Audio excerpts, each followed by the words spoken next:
A story is told of a doctor in the United States who was world-renowned for treating leprosy. During the 1800s, it was believed that if you could not feel your limbs, then you most likely had contracted the disease.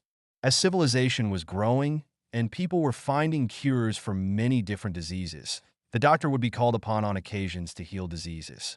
But then one day, the weather got very cold and he couldn't feel his limbs.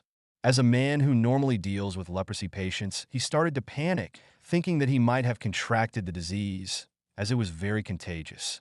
He took a needle and started to prick his foot with it.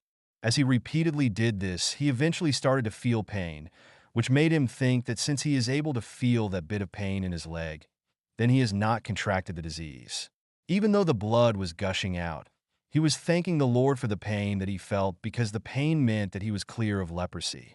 He then prayed to God and said, "God, I thank you that I feel small pain on my foot because otherwise, if I did not, the situation could have been worse and I could have ended up having to cut my limb because of the dreadful disease."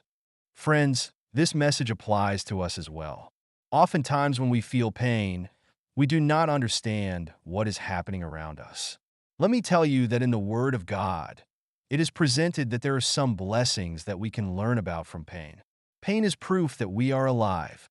In Romans 8, verse 28, Paul writes, "And we know that for those who love God, all things work together for good, for those who are called according to his purpose."